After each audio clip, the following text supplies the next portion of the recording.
Welcome to The Fine Print, the podcast where we explore the law, its impact, and the people who shape it. I'm your host, Rudelle, and today I'm delighted to welcome Ms.Gunjan Soni, a distinguished expert at the intersection of international arbitration, investment law, climate change, and public international law. An alumna of the National University of Singapore, she has worked with leading Indian law firms and also assisted the NUS Center for International Law's Climate Change Law and Policy Vertical.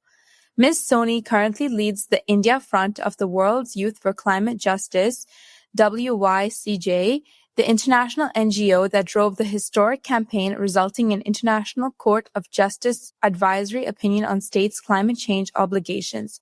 She also serves as rapporteur for the Sabin Center for Climate Change Law and has been admitted as an associate of the Chartered Institute of Arbitrators, London, and worked as an independent consultant on these matters. Leaders and collaborators can reach her via LinkedIn. With her focus on justice, policy, and impact, Ms. Soni isn't just reading the fine print of law, she's rewriting it for a more just and sustainable world. So, Ms. Soni, let's start at the beginning.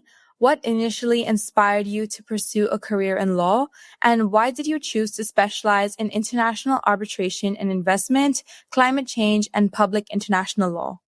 Thank you for that question, Rudelle, and thank you for that kind introduction. I really appreciate it. Honestly, my path into law wasn't exactly a straight line.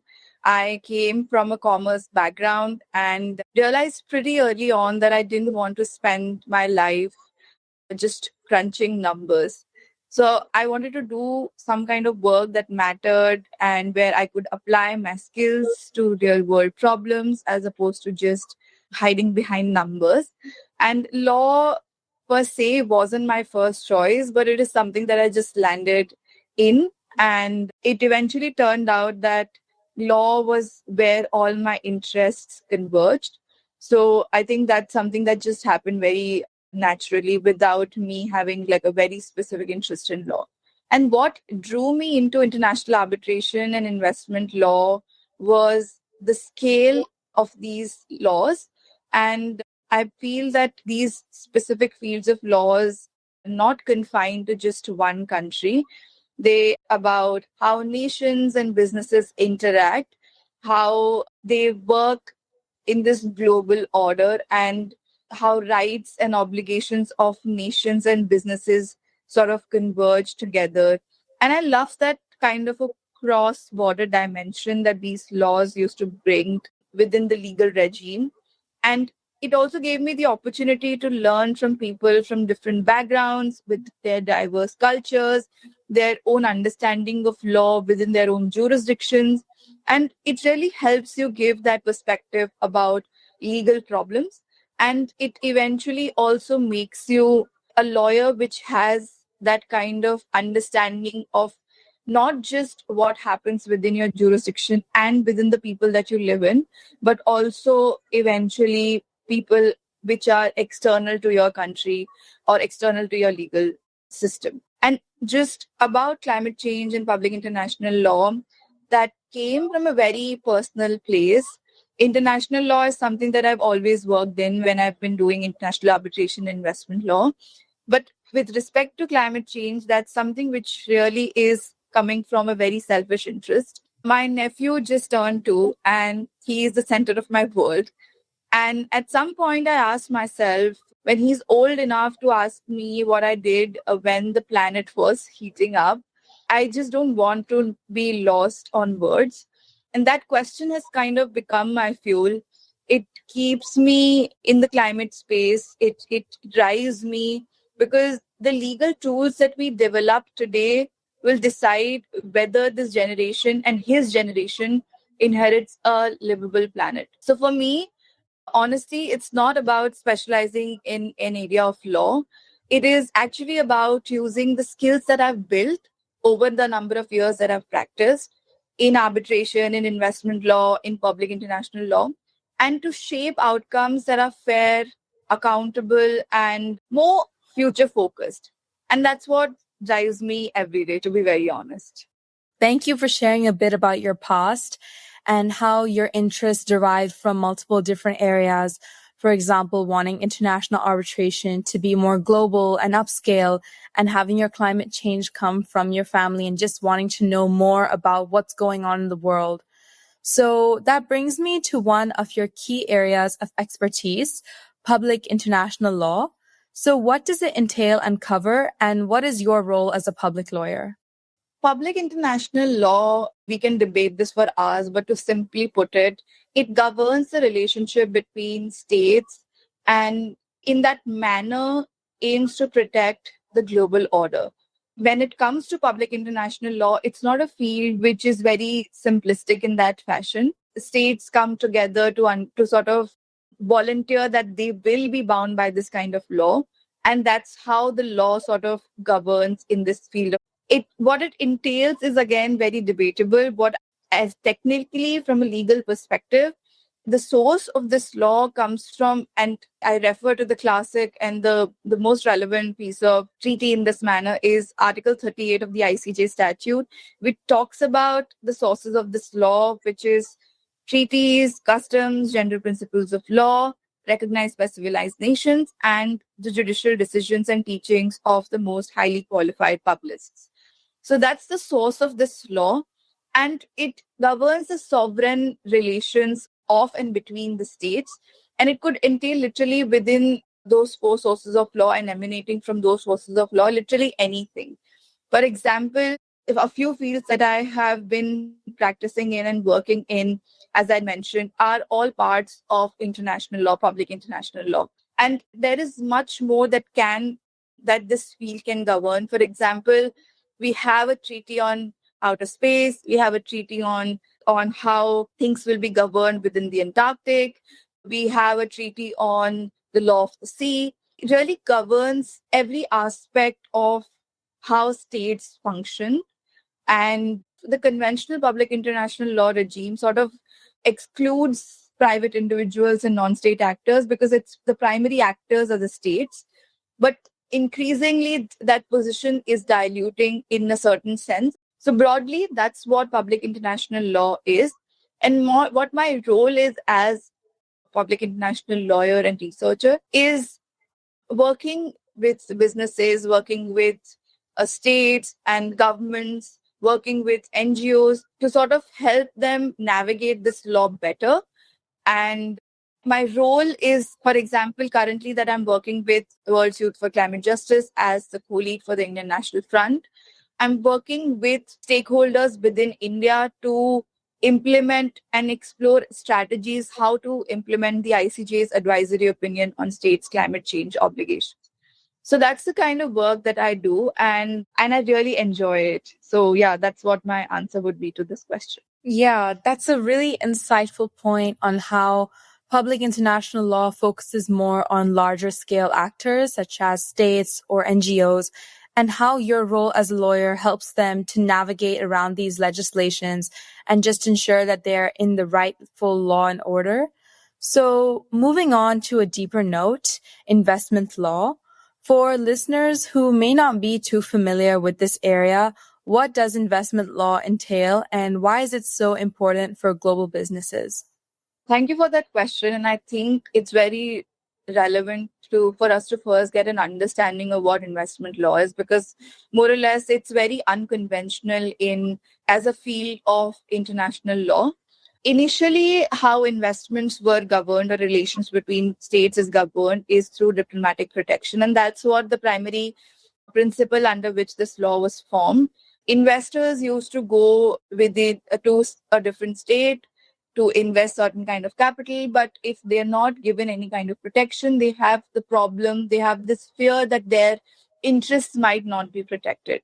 Initially, how it used to govern is to be within the regime of state to state dispute settlement, where an investor would go to their own state to sort of ask them to represent them and bring a case against the other state under the principle of the diplomatic protection. And that's how a case would come about to govern the dispute between the investor and the host state, which is where the investment is located. But this sort of created several problems, and this did not influence investor confidence in that sense. So in order to simplify, this kind of relationship, international investment law regime was built, where it establishes a preferential regime for the protection of the property of foreign investors, predominantly by way of bilateral investment treaties between two states. So this is a very unique area of international law, because even though the treaty is between two sovereign states, it gives an individual investor the right to bring a dispute against a sovereign state. Under the treaty, several substantive rights are granted to an investor. For example, the right to have fair and equitable treatment, right to be treated fairly, national treatment, most favorable nation treatment. There shouldn't be any expropriation. All these kinds of rights are given to investors. And one additional right that's been given to the investor is to bring a case or bring an arbitration against another state, which is very relevant. And I think that sort of it becomes an area of public international law with an influence and with an understanding of private law principles. So again, like, the regime is external to domestic courts. It's an enforcement outside the domestic courts through international arbitration. It's different from regular commercial arbitration and commercial disputes, because even though you have a commercial transaction between two parties, which is the investor and the host state, it runs on a public international law regime and allows only an investor to bring a case against the host state. And the host state cannot initiate an action against the investor. So this is the kind of regime that has been built under international investment law. And why is it relevant for global business is because the idea comes from when the market was opened to receiving foreign direct investment, right? So for example, in India, in late 90s, we opened our market to through the liberalization and globalization policy, right? At that point in time, a lot of investment was attracted to bring our economy and develop our economy through foreign direct investment. And that is how countries where these kind of resources are not there can rely on external investment to develop their own economy. And cut to today, that's something which is extremely important, because a lot of developing and underdeveloped countries have come to a certain position through foreign direct investment. But to answer your question, why is it important for global business? An investor might not come to a certain country if it does not have confidence that its rights would be protected under that law or under that country. And the regime aims to create a stable, predictable, and protected framework for cross-border investments and builds investor confidence. It sort of attracts capital to host countries and ensures investors' rights. It promotes economic development by setting clear rules for foreign investors, provides protection against arbitrary government actions, and offers access to international arbitration for resolving disputes.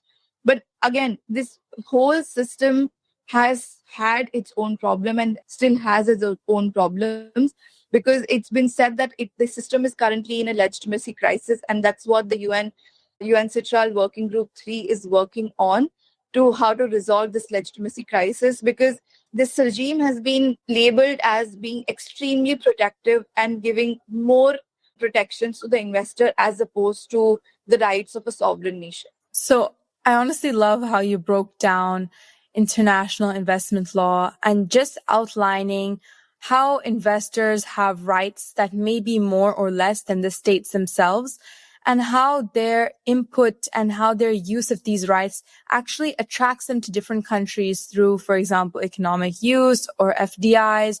And that's why it's important for globalization and companies to attract these investors with these regulations in the first place.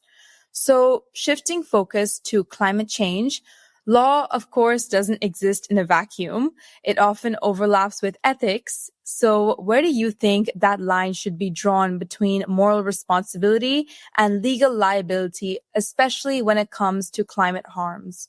I think this is such a difficult but urgent question, because climate change doesn't just test our policies, it tests the boundary between conscience, and enforceability. And to me, moral responsibility is what gives climate justice its human face. It's why young people are marching all over the world to ask their governments to make more climate friendly policies, why frontline communities demand that their lives be valued equally. But the hard truth is that morality alone has never shifted a global power, right? If we leave climate action in the realm of moral appeals, the global south will continue to carry the burden of the harms it did not create, right? So that's where legal liability matters. Law is the tool that can rebalance responsibility, that can make climate obligations more than just political speeches or like voluntary pledges. And we've already seen glimpses of this in cases like Agenda or Shell, which have run in the Netherlands, where human rights arguments were transformed and used to sort of create enforceable legal standards. But in the global south, all these stakes are much higher because the global south is more vulnerable to the impacts of climate change. And now, with the ICJ's advisory opinion on states' climate change obligations, I feel that moral responsibility has now become a legal liability. So, for example, the court has recognized that climate change law does not only include the climate treaties, which is the UNFCCC, the Kyoto Protocol, and the Paris Agreement, but also includes human rights law. It also includes customary international law, and it also includes certain aspects of other areas of laws. For example, international economic law, international trade law, international investment law. And this is very, very important in shifting the moral responsibility to a legal liability regime. So for me, where do I draw the line? I feel that moral responsibility should inspire action, but legal liability should secure it. States with historical responsibility and corporations with deep knowledge and deep understanding of how they have contributed to the climate crisis should not and cannot behind moral gestures, right? They must be legally compelled to act. And for the global south, it's not just about liability, it's about enforceable rights. And that includes the right to have climate finance, the right to have that kind of technology transfer, the right to be supported, and the right to have cooperation from other countries which have the capacity to deal with this crisis. If we just stop at morality, justice will always be delayed. And if we move into the legal liability regime, which is carefully crafted, which is bold, then climate justice would become more than a rhetoric and it would then translate into reality. And that's what we see with the ICJ's advisory opinion on climate change. This really, really sheds light on the moral responsibility and legal liability of climate change. Having that division between legality and imposing regulations on climate change, whereas having that moral responsibility to advocate and inspire for the world as a whole, I think just really shows how far we've come as a society and how this area of law continues to develop and just improve over time. So speaking of climate change, international law, how effective do you feel international law has been regarding climate change? And what might be some restrictions that are stopping it from being as effective as possible? I think it draws from your previous question about moral responsibility, it being translated into legal liability. And when it comes to international climate change law and how we have seen it being developed, we have the regime of the climate treaties, the United Nations Framework Convention on Climate Change. That's the framework convention that governs all the other conventions related to climate change. Within that spectrum, then came the Kyoto Protocol, which sort of imposed specific temperature obligations and specific emissions cut obligations on certain nations. And then came the Paris Agreement, which set a specific temperature target for all countries, whoever is party to the Paris Agreement, and sort of imposed certain other obligations when it came to dealing with the climate crisis. For example, giving their NDCs, nationally determined contributions, to show their highest possible ambition for their respective countries. It also reinforced certain principles like the common but differentiated responsibility and respective capabilities, the in principle of sustainable development, the principle of intergenerational equity, and equity in general for the crisis of climate change and how it relates to climate justice. And even though these instruments were formed back in, let's say, the UNFCCC was in the 90s, then the Kyoto Protocol came in, and then eventually in 2015, we had the Paris Agreement. We see that we have not made much progress. And even though the states had very clear obligations and clear vision about how they should go forming their policies, that sort of has not translated within the national regimes. But not to say that it has been ineffective altogether. I feel that without a regime like that, we would have been in a very different place. But I feel that we need to act on these instruments much more efficiently and also scale up implementation to understand in line with the urgency of the crisis. For example, I've read these studies, and whatever I understand from whatever science that we have currently, the best available science, put together all the nationally determined contributions of all the countries so far, even if we implement all the contributions that they have made and all the commitments they have made in those instruments, we're still not on the path of 1.5 degrees Celsius. We are in a much worse position. And by 2050, our planet would have warmed beyond 1.5 degrees and would bring with it several problems like needing more money for climate adaptation, to deal with these kind of disasters that come with climate change. And more than the global north, we will see this problem unfold in the global south. And that's the problem behind this idea of climate justice, right? It is injustice to a certain extent, and the people who have least contributed, the countries who have least contributed to the problem, will be facing the most kind of problems at the end. So it has been effective only to a certain extent, but we have a long way to go and very limited time to do it. Like the UN, we see these kind of reports that are coming from the UN all the time to say that we only have a few years left to do as much as possible for the next generation. And that is a very real threat.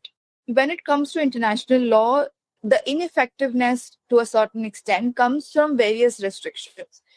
And the biggest one is the problem of development, the keeping this balance, retaining this balance between development and keeping climate considerations sort of put together. And that's very real even for a country like India, where we are trying to become a Viksit Bharat by a certain year. And to do that, we need to also consider how we're going to do that in a balanced manner with climate change. And that's where the problems come in, that even though emissions, when the industrial revolution was happening, our emissions were very low. Now that we're going to develop, we are being asked to sort of scale down on certain things because climate change is such a real threat. And another thing that's kind of a restriction and very real currently in the current geopolitical order, is how this order, the geopolitical order, is transforming.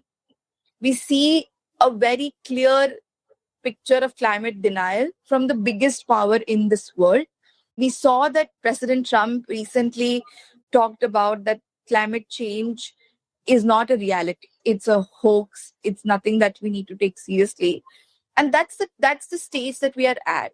Despite all these scientific reports and everything that we have, the climate denial is still a reality for us. And what that does is that takes away willingness from other countries to put in effort into making more climate friendly policies.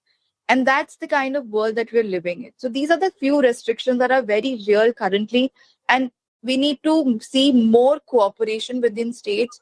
And that's not, very unfortunately, the current stage that we are at. Thank you for evaluating the effectiveness on climate change law and how it's just continuing to grow. I definitely agree on the sense that it's not as effective as it could be right now. However, the progress we've made so far, I think it just needs to keep progressing in that manner. So many different facets come into play, politicians, different types of law, economic growth, and they all kind of hinder the growth and development of climate change law as a whole. So looking back on your various specializations, a question in line with all of your major specializations is that how could investment law evolve to prioritize human rights and climate goals without scaring away investors? That's a question on which I feel like a PhD could be written because it's such a debatable, relevant question which has so many aspects to it. And I feel that one thing that everybody should sort of read is Toby Landau's lecture, Alexander lecture, where he talked about how investment law is sort of hindering progress on climate goals. And to give substantiate his argument, he gave a case study of Copper Mesa versus Ecuador, where this investor Copper Mesa went to Ecuador for certain mining projects. And while doing that, no consultation was taken from the people living within that area.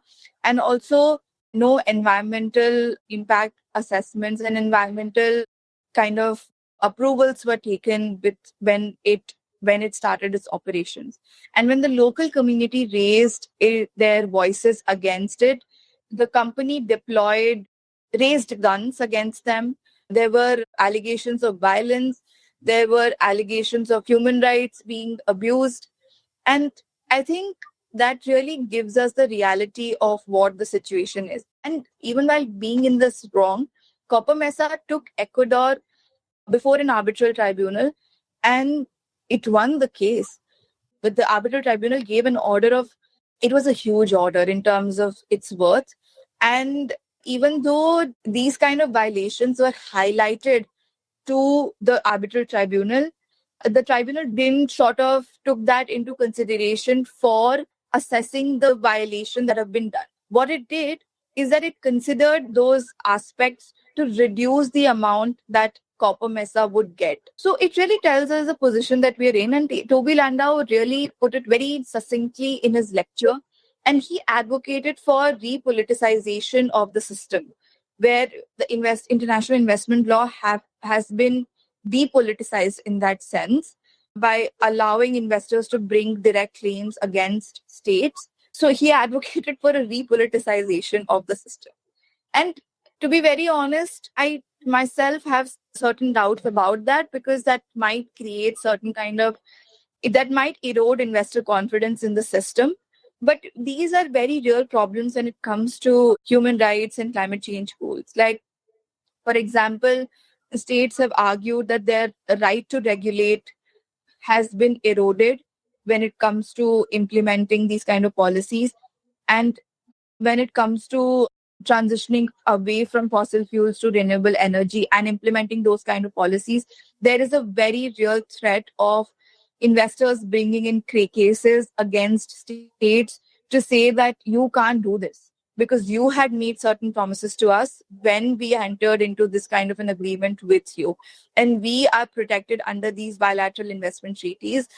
And we will bring a case against you and we will get money from you for violating these treaties. And the money that's going to be asked from the states is something which is huge and it could really break economies. So I think what we can do to sort of prioritize human rights and climate goals is to include these considerations in treaty drafting. We have to, while we are negotiating with states about these kind of issues, we have to consider these aspects of international investment law at the time of drafting these treaties. And we need to come up with solutions which are incorporated within the treaty itself. And another thing that we really need to do is to have transparency in the system.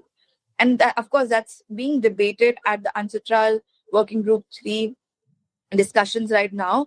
But I feel that that's something which is very important in terms of this kind of a system where rights of the people are being decided without even giving them an opportunity to present their case before these kind of tribunals. So I think those are two really important factors that we really need to consider when we are dealing with international investment law. I think it's so difficult to put particular answer on this kind of question because there are so many different things that interplay with investment law, human rights, climate change, economics, policies. It just is too much. And I think there's no straightforward answer. However, thank you so much for putting that into such a clear perspective for our listeners. Having those two main priorities be having human rights and climate goals be addressed in the resolution drafting itself, as well as having transparency of them, really demonstrates a kind of understanding of the future and is shown through your expertise, honestly.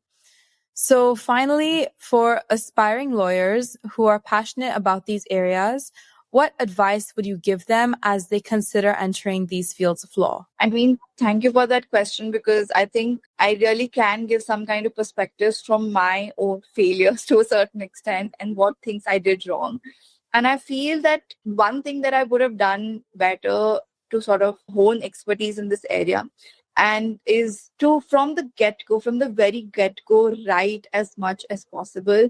And when you write, it gives you not just an understanding of that area, it also gives you visibility within those circles. And I think that's very important to thrive in these areas because when people know you, it will create that kind of a community for you where you can not just put yourself as showcase yourself as an expert, but also get mentorship from leaders in the community. And that's very important to succeed in this area and generally the area of international law, I feel. When I say write, I also mean read a lot. And that does not just include the areas that you're writing about, but also externally. For example, my approach is to just to go through LinkedIn every now and then and just to read the opinions of people that they put out on a post. And that really gives you very nuanced perspectives about a lot of things. And don't restrict the international law and international investment law, climate change law. These fields are very intersectional and interdisciplinary in nature. So you can't limit yourself to just law. For example, climate change also includes climate finance, adaptation, science for that matter, human rights, working with communities. All these perspectives you must understand to succeed and to become an expert in this field. Because a lawyer who understands these areas and who understands how they work together will be able to solve issues very efficiently and very practically as opposed to somebody who only has knowledge about the law. Another thing that I would say is that young students from the very get go should think like an entrepreneur. And I feel that this must be taught in law schools how to think like an entrepreneur. And I'll give you the context behind this is because when you're a law student, you feel that you need to do all these things and you need to, like, you are somebody who might not have as much knowledge about a certain thing.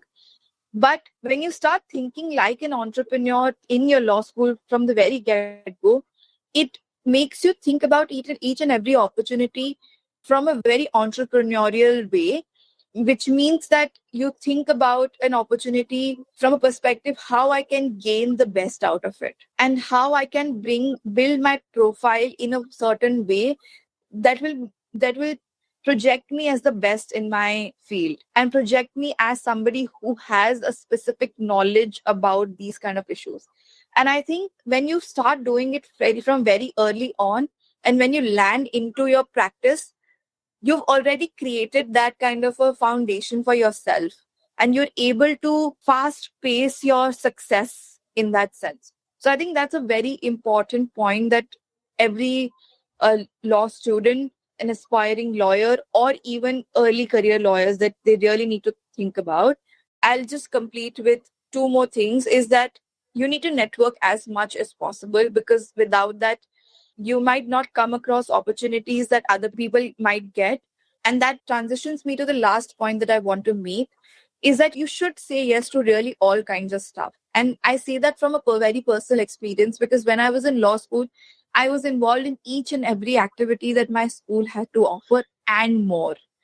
And I could collaborate with people that were not conventionally available to a law student when they only focus on their studies and their extracurricular activities that are within their law school.